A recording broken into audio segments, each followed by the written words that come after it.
الرحيم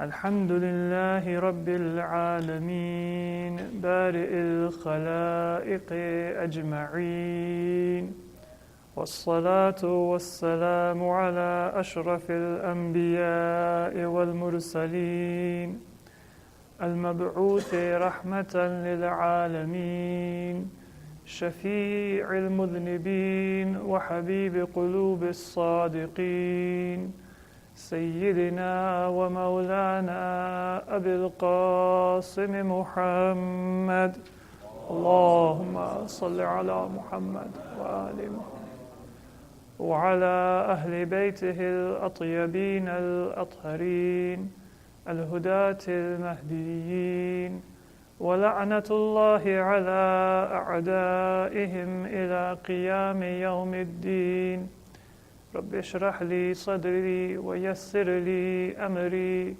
واحلل عقدة من لساني يفقه قولي أما بعد Assalamu alaikum wa rahmatullahi wa barakatuh. Yesterday we looked at zakat and our other financial obligations as a Muslim. And today I would like to continue that and expand that by looking at Sadaqa and our recommendation that we have as a Muslim to give alms and to share what has been bestowed on us by Allah with our fellow believers and with our fellow human beings.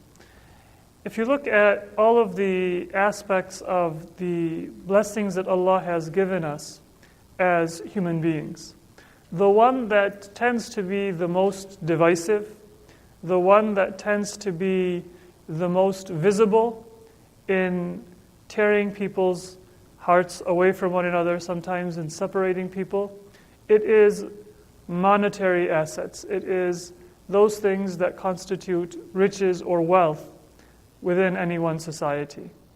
There are some historians and thinkers who have looked at history and looked at politics and said that it is primarily or it is exclusively something that is governed by economic factors. As Muslims, we certainly do not agree with the idea that history is formed, that human decisions are made or must be made primarily or exclusively on the basis of economics. But certainly, it is something which is very influential.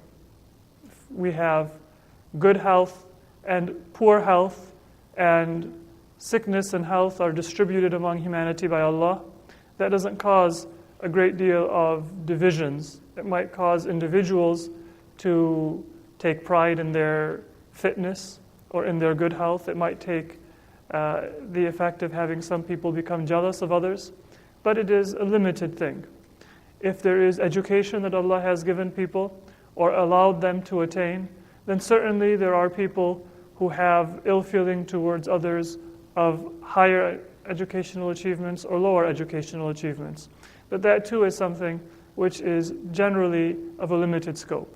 But the differences in material resources and assets, that is something which has caused many wars. It has caused many friendships and even families to be divided.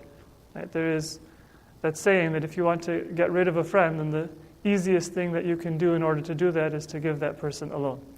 You won't be able to see them again, and you might even put the friendship itself in jeopardy. But Islam has a means for removing the negative aspect of these types of natural influences that come with the material world and creating a more healthy and a more positive approach towards material resources for us as individuals and then within our families and our relationships and within society.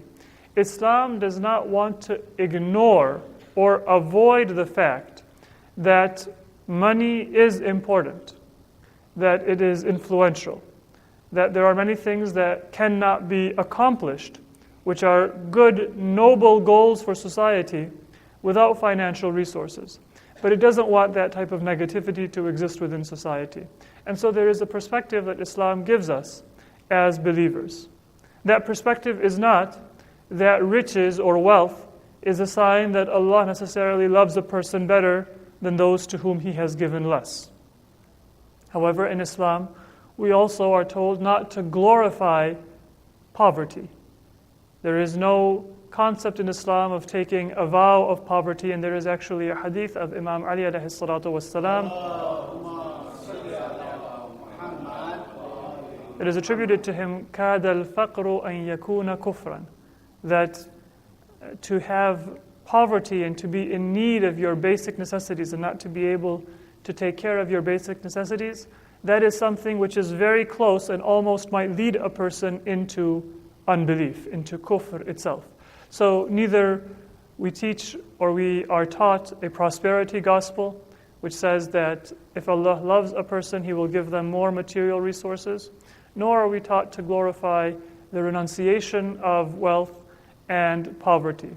But what we are told is to appreciate whatever Allah has given us, whether it is much or little, and to seek to find out how it is that we can utilize it in the very best way. Zakat is only a part of that ideal utilization. And there is much that we want to do above and beyond that minimum standard. There is a verse in Quran in Surah Al-An'am, verse 141. And in this verse, Allah describes to a person how they should treat their one form of material assets, which has always been very important in human history, agricultural land and the produce that comes from agricultural land. Nowadays, in our modern economy, there are many other forms of investment, many other forms of asset beyond what existed in an agricultural or in an agrarian society. But that is still a very important part of what constitutes human wealth or the basis of human wealth. And there is a perspective that Allah gave for that agrarian society which is immediately accessible and understandable, but which also is a lesson for us no matter what our form of wealth or our forms of assets may be. They may be slightly different from that time, but the lesson remains. As part of this verse in Surah Al-An'am, Allah says that كُلُوا مِن ثَمَرِهِ. If Allah has given you agricultural land, you have produce, then He has done so and He has given it to you so that you will partake of its fruit. Allah does not want you to underutilize or to underappreciate the value of that land and what can come from that land. A Muslim society and a Muslim individual should never have a resource or an asset which is underutilized, because that person thinks that there is something else which is more worthy than to be a good steward of what Allah has given him or her. So the Quran says, كُلُوا مِن ثَمَرِهِ, eat of its fruit, but don't do so simply for yourself. وَإِذَا أَثْمَرَ آتُوا حَقَّهُ يَوْمَ حَصَادِهِ. That when your land has given its fruit, when the produce has now come to the time of harvest, آتُوا حَقَّهُ يَوْمَ حَصَادِهِ. Give what is due to others at that time of harvest. Now this has been understood in two different ways. One tafsir which has been made is that the Quran is referring to zakat, because we know that certain kinds of produce, they have an obligation for zakat. But there are some ahadith from Ahlul Bayt alayhimu salatu wasalam, and specifically our imams. They said that it is not exclusive, or it is not actually referring to zakat. And then there are many other verses as well, which the imams say they fit into a similar pattern. Once again, the words of this verse are كُلُوا مِن ثَمَرِهِ إِذَا أَثْمَرَ وَآتُوا حَقَّهُ يَوْمَ حَصَادِهِ وَلَا تُسْرِفُوا إِنَّ اللَّهَ لَا يُحِبُّ الْمُسْرِفِينَ. And the translation is that eat of its fruit when it gives fruit, and give that which is due from it on the day of harvest, and don't go beyond the limits. Allah does not like those who go beyond the limits. Now this la tusrifu, do not go beyond the limits, do not be wasteful, do not be extravagant. That does not mean exclusively for me to waste something in my own utilization. That is the meaning of israf, or wastefulness that we generally think of. For me to, for example, use more water than I need in order to wash something. For me to have a great deal of food and eat a little bit of it and then throw away the remainder of the food. For me to waste resources in that way. That is one form of israf or tabdhir, but another form which is actually more important for a believer to be aware of, because hopefully that very base level, that very low level of extravagance is not something that a believer will be subject to. But another form of wastefulness or israf which a believer has to be especially aware of and be very careful of is that if I squander a resource, even if I am doing it for a good cause or with a good intention, or if I am spending it in the way of Allah, that is also a form of israf. And we will see some examples of that usage in the Quran and in the words of our imams. So it is not just israf if I have a large amount of food and I take 2 bites and I throw away the rest. That is wastefulness, of course. But if I have been given a resource by Allah, and then I say that I am going to give it all in the way of Allah in such a way that I jeopardize my own financial well-being or the well-being of my family, then that is also not just not mustahab, but it is not even something which is liked by Allah. It is a form of israf. It is a form of wastefulness. And our imams have said that when it comes to zakat, Allah would never give you a warning for israf after a command to do zakat. Because zakat is muqaddar. It has a special amount. There is neither more nor less than the specific amount that is to be given for every threshold. So there is a nisab in zakat, there is an amount of assets that you have, and then there is an amount of zakat that you give. There is no question of being extravagant. The commandment not to be extravagant is because Allah says that you are to give of the fruit of your land, the profit from your assets and from your investments to others. But you don't want to do so in a way that is extravagant. You don't want to do so in a way that is going to make it harder for you to give and to be productive in society in the future for yourself. So once again, to understand this verse, again from Surah Al-An'am, the first part of the command is Kulu min thamarihi. And those mufassirin who think that atu haqqahu yawma hasadihi, that giving the due on the day of harvest, that it refers to zakat, they would say that the israf is referring to eating. That eat, but don't eat extravagantly, and give the zakat. But what the Imam is saying according to this hadith is that it is not just a matter of eating extravagant that is being prohibited in this verse. It is that giving that you give, make sure that as a believer, although you have that motivation to do much, you don't do so much that you are damaging your other obligations and your obligation to yourself and to your future and to your family. So that israf, it is a more comprehensive definition. In an explanation of this verse, Imam Ja'far as-Sadiq alayhi salatu wassalam, he says that don't harvest at night, don't even plant your seeds at night. If you have an udhiyah, if you have an animal that you are going to sacrifice, that you are going to slaughter, don't do that at night.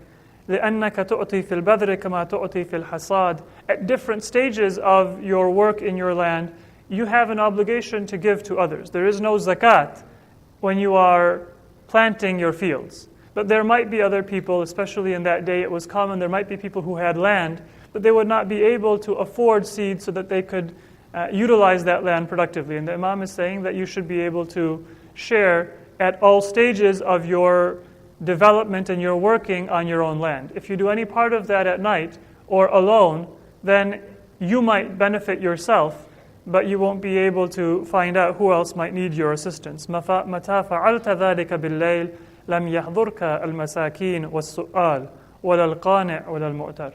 That if you do that, then you will be deprived of having beggars and those who will ask come to your door. that is not something which is a negative.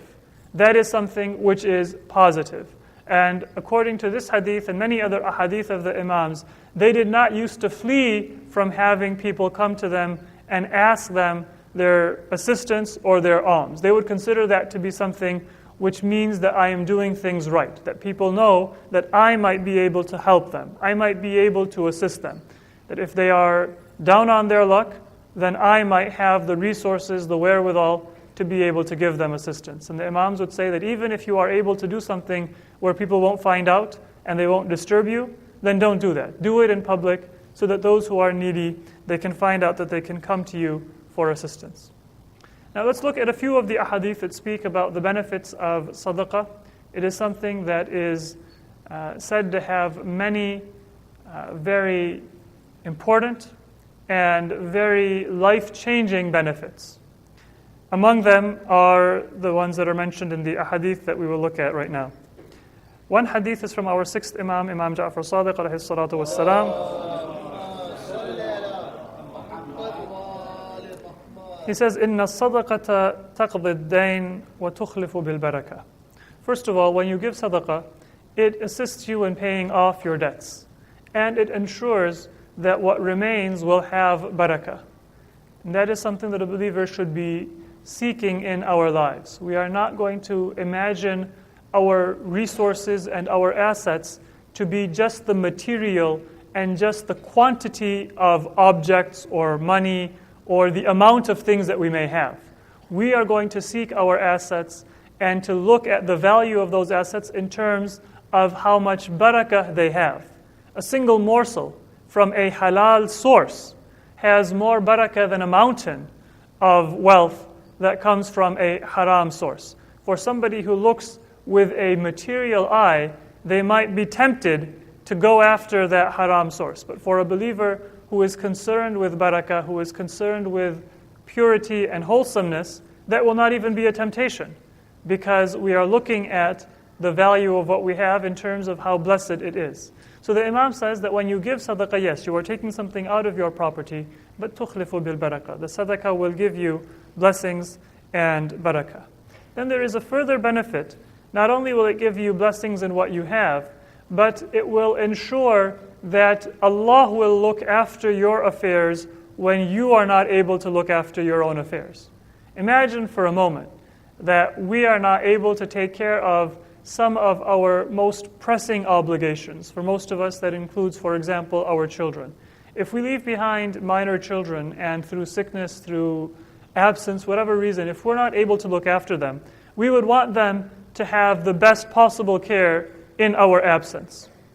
But the one way that we can ensure that is to make sure that Allah is going to provide His blessings to our household. That will mean that Allah will look after our loved ones, whether we are present, whether we are absent. And even when they have reached adulthood and when they continue on with their lives, Allah will continue to provide them blessings in their life. The way to attain that blessing, according to our ahadith, is to give sadaqah. According to the words of our sixth Imam, مَا أَحْسَنَ عَبْدٌ الصَّدَقَةَ فِي الدُّنْيَا إِلَّا أَحْسَنَ اللَّهُ الْخِلَافَةَ عَلَى وَلَدِهِ مِنْ بَعْدِهِ. That if a person gives sadaqah, then that is an insurance policy, and Allah will give the children of that person the best care when that person is no longer alive. At whatever age it might be, the hadith does not specify that until they reach the age of maturity and then all bets are off. And that is something which, if we actually look in our own lives, we might be able to see examples of it, where certain challenges we might have faced, difficulties that we might have had, which it might not be very easy to get through. But through the blessings that we have had, through the kindness of others, parents, others who may have been especially sincere in their prayers, may have been especially generous in their material assets, we were able to get through those difficulties. If that is something that we have benefited from, and even if it is not something that we might have benefited from ourselves, that is something that we do want to pass on to our children and to our future generations. So one benefit is that sadaqah helps pay our debts. It gives barakah in what remains, which means that you actually have not lost anything, you have gained. It also means that Allah will take care of family members after we are no longer alive. And then there is a hadith of the Prophet, as-sadaqatu tadfa'u mitat as-saw, that sadaqah is something that protects a person from a bad death. Everybody is going to die, but there are some deaths which are worse than others. And Allah subhanahu wa ta'ala will protect a person from a bad death if they give sadaqah. Now, by bad death, that doesn't mean that Allah subhanahu wa ta'ala is going to give a person a death that is, on the deathbed and very peaceful. It might be something which is unexpected. It may have the natural sickness and pain and of course the sadness and the grief that is there at the end of life.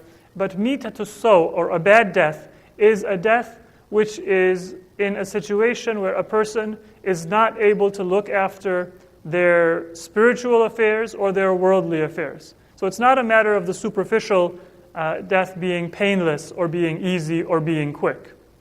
But it is a matter of it being in the best possible circumstance for our material affairs and for our religious affairs, wherever and whenever it might be. That is something that Allah will provide for those who give sadaqah. And interestingly, numerous ahadith indicate that this benefit is not something which is exclusive to believers. It is said that once the Prophet was in Medina with some of his companions when a Jewish member of that resident of Medina, a member of the Medinan community, he passed by. And after he had passed, the Prophet said that this person is to be bitten by a snake and die today. Allah has decreed it. Now that Jewish denizen of Medina, he went on to his work. He was a wood collector. He went, collected some wood and brought back a great deal of wood and came back to Medina. And when he came back into the city with that pile of wood that he had collected as that day's work, he passed by the Prophet again. And the Prophet said that, why don't you put that wood on the ground? And perhaps the companions of the Prophet would have been surprised that the promise of the Prophet didn't come true. When he put the wood on the ground, the wood dispersed, and there was a very large snake that was found in the middle of that pile of wood that had bitten onto one of the logs that Jew had collected. So the Prophet said, tell me, what did you do today? He said that, well, I went outside into the jungle, as was my daily task. I collected wood, I began to bring it back, and on the way, I saw that there was a needy person. I had 2 loaves of bread with me. I gave one to that person, and I kept one. Not a major act of sadaqah. The person was a laborer, not somebody very rich. And the act of charity they gave was not something that would have headlines blaring for the future, that would have any kind of major mention. In fact, that person might have forgotten about it by that night if the Prophet hadn't mentioned it. It was an act that was perhaps done without a great deal of thought. But then the Prophet said, "Biha dafa'allahu ank." That one loaf of bread that you gave is what saved you. This snake that you see before you was decreed to end your life today.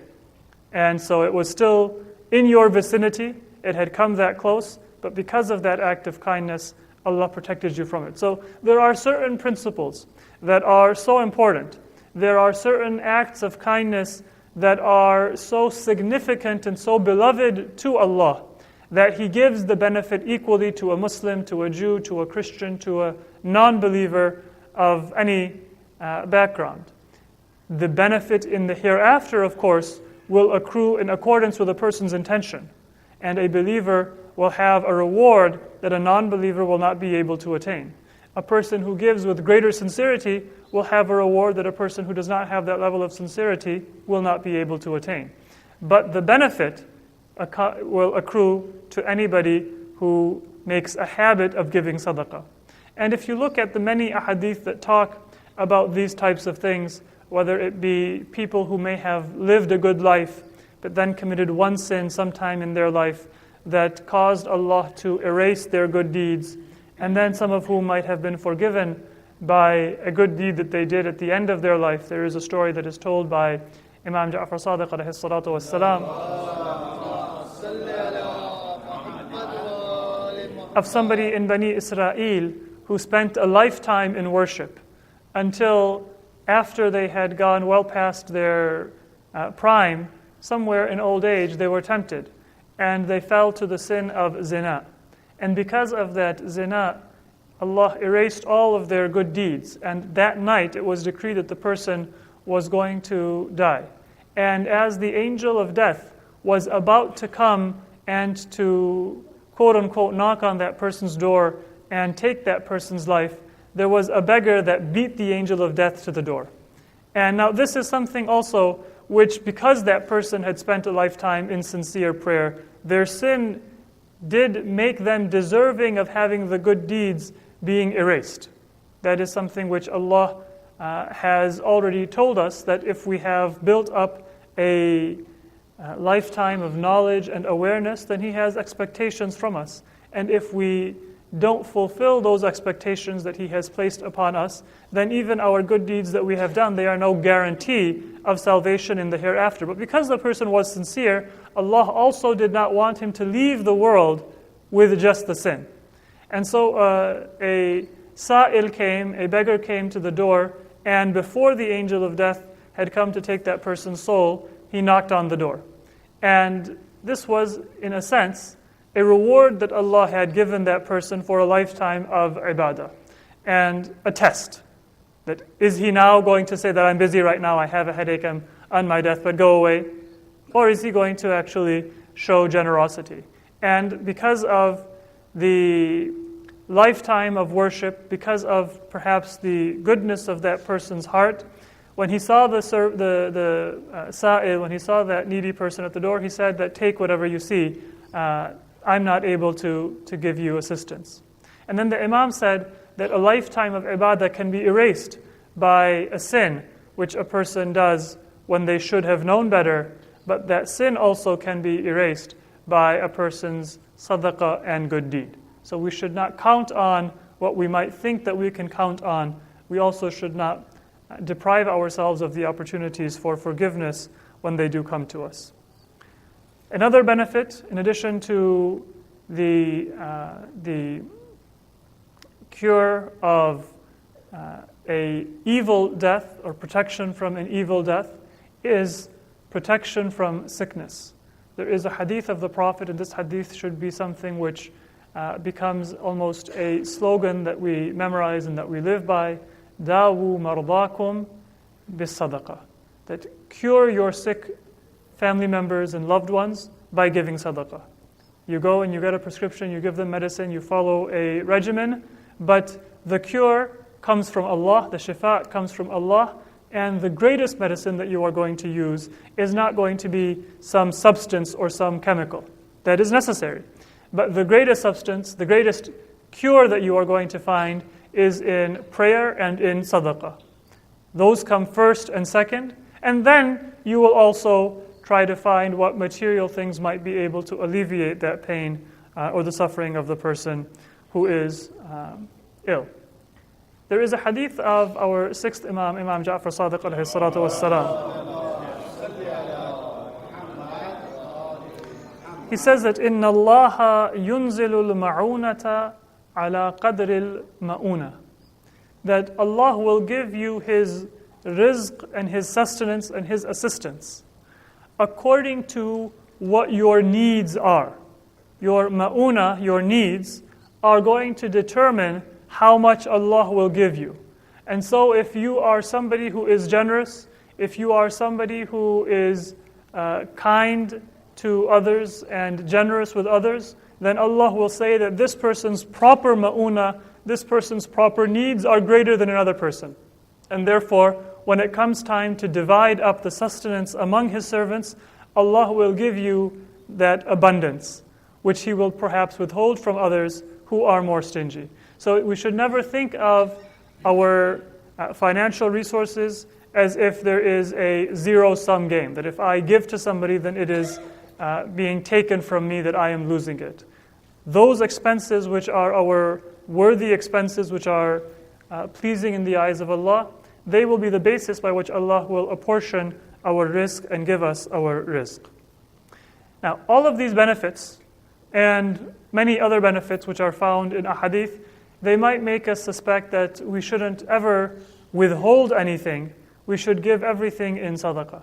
But there is a verse of Quran, this is in Surah Al-Furqan, verse number 67. Allah says, وَالَّذِينَ إِذَا أَنفَقُوا لَمْ يُسْرِفُوا وَلَمْ يَقْتُرُوا, or يُقْتِرُوا, both forms have been recited. وَكَانَ بَيْنَ ذَلِكَ قَوَامًا. That those who, when they spend. Now remember we said that israf, one of the meanings of israf, is to give too much in a way that is irresponsible. This is one of those verses that mentions this meaning of israf. إِذَا أَنفَقُوا لَمْ يُسْرِفُوا. When they spend in the way of Allah, they don't do so in an irresponsible and in an extravagant way. They give in the way of Allah, but they don't do too much. وَلَمْ يَقْتُرُوا. And they don't also do so that is too little. But كَانَ بَيْنَ ذَلِكَ قَوَامًا. They give in the middle. So they are always ready to provide assistance to a worthy cause or to a needy individual, but they also are aware of the totality of their responsibilities towards others and towards themselves and towards the future. In Surah Al-Ma'arij, there is an attribute of those who will be successful in the hereafter that is mentioned, وَالَّذِينَ فِي أَمْوَالِهِمْ حَقٌّ مَعْلُومٌ لِلسَّائِلِ وَالْمَحْرُومِ. That there are some in whose wealth there is a haqq that is known, a well-apportioned and a known right for as-sa'il wal-mahroom, for those who ask and for those who are deprived. Now, one thing that we want to remember, the Quran in this verse tells us that there are some people who are needy or are poor through no fault of their own. The idea that everybody who is down on their luck needs to just pull themselves up by the bootstraps, and if they had been more persistent, if they had been more prudent in their lives, they would not have had those difficulties. That is one of the whisperings of shaitan. The mahroom is somebody who might make efforts. They're not asking people for assistance. They're not a sa'il. But in spite of their best efforts, they might try a venture, and the venture doesn't work out. They might try to better their livelihood and to earn a living, but they're not able to do so. So that person is worthy not of advice on how they should live their lives and do things differently, but of assistance. And believers are those who have an apportioned amount of what Allah has given them, that they give to those who ask, who are sa'il, and those who have been deprived. In this verse as well, the Imam says that this does not refer to zakat. It is referring to something that you give either every day, or that you give every week, or that you give every month. Little or much, that is not so important. But haqqun ma'loom. It is a known amount. And the Imam says that the amount is not important, but the dawam is important. The continuity of it is important. Make a resolution that you are going to give some sadaqah out of what Allah has given you on a regular basis. It can be daily, as the Imam says, it can be weekly, it can be monthly. It can be whatever is convenient and comfortable for you. But the important thing is that you then continue on that through thick and through thin. Make an effort to make that a part of your life, and that is something which is an attribute of a believer. Now, there is an etiquette and an attitude that we should have in our sadaqah. And some of these lessons are very important. We will look at a few ahadith to the extent that we do have time. The first hadith is one from Amir al-Mu'mineen alayhi salatu wassalam.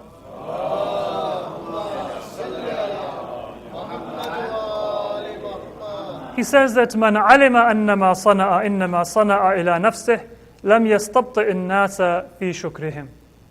That when you do good, the danger that is always present is, one, you might think that now you have done a favor to others, and two, you might not get repaid in the same way.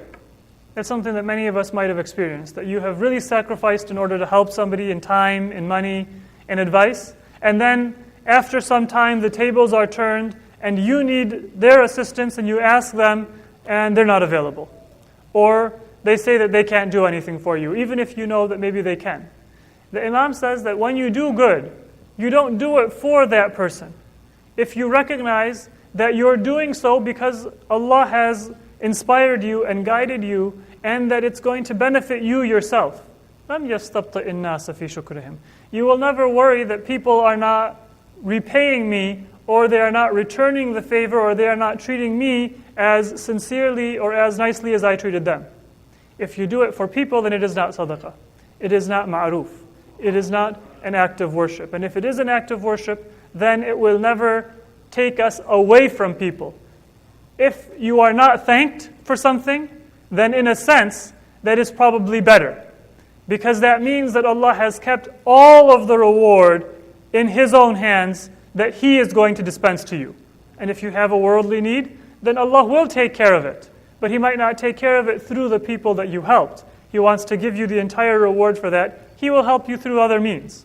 So if we have to choose between one of the two, then perhaps not to be shown that gratitude might actually be better for us. But certainly if we are not shown that gratitude, it's not going to reduce our motivation in the future, because that good deed was not done for the basis of another person. Another thing is that, and this is mentioned in many ahadith, I will just mention one, that when we give sadaqah, we should make an effort if possible. And similarly, when we give zakat, if we are giving fitrah to somebody or zakat to somebody, don't try to spread it out as far as you can, but try to fulfill a person's need. So for example, if there is a family that you know that is in need of some assistance in order to educate a child, in order to get some medical treatment, in order to marry a daughter or some member of their family, then rather than say that you need $1,000 and here's 5, you can, inshallah, get the remainder of the money that you need. Try to fulfill that need. Give the fitrah, give the zakat, and give the sadaqah in a way that can fulfill that person's need. And one thing that is part of the practice of our fifth Imam, Imam Muhammad Baqir alayhi salatu wassalam,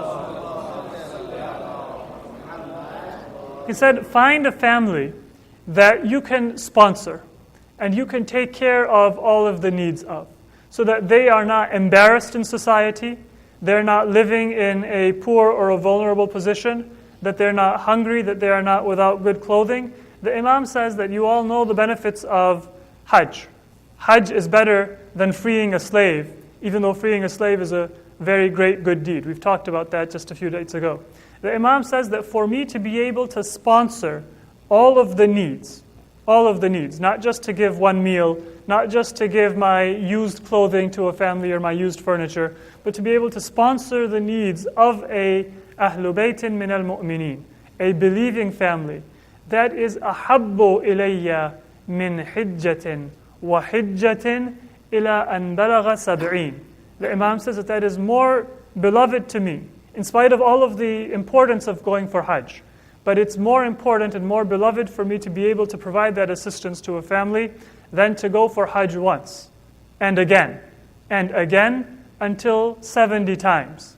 And now Hajj, as you all know, is not something that you can do whenever you want. It's not like fasting where you can fast today and then tomorrow. Hajj is something that you can only do once a year. There are not many people who have been able to go for Hajj 70 times in their life. Probably even many residents of Hijab who live a long life, they might live in Medina or they might live in Ta'if, they probably have not been able to go for Hajj 70 times. So what the Imam in effect is saying is that to be able to sponsor one family is better than to be able to do Hajj every year in a normal human being's life. That is about 70 years of adulthood. That is a long life. What are some of the other etiquettes that we have? It is recommended to start with family members. La sadaqata wa dhu rahimin muhtaj. If a family member is in need, that should be something that we do first. One other hadith, that kullu ma'arufin sadaqa ila ghaniyin aw faqir. Anything that you do that is good, that is a form of sadaqah. So don't think that you have to try to find the most needy, the most vulnerable person. And then sometimes shaitan whispers into our minds in this way that, well, I know this person has asked for my assistance, but they're not really that poor, right? Don't worry about it. The Prophet says that if you do something for the sake of Allah, if you do a goodness, a kindness to somebody, it is sadaqah, it will be counted as sadaqah in the eyes of Allah, whether the person is free of need or whether the person is not. We pray to Allah that He accepts our acts of kindness and sadaqah, and that He allows us to do ma'roof, allow us to do that good throughout our lives, and especially during the remainder of the days of Ramadan, when there is a special barakah and blessing in any act of kindness that we might do. Wassalamu alaikum wa rahmatullahi.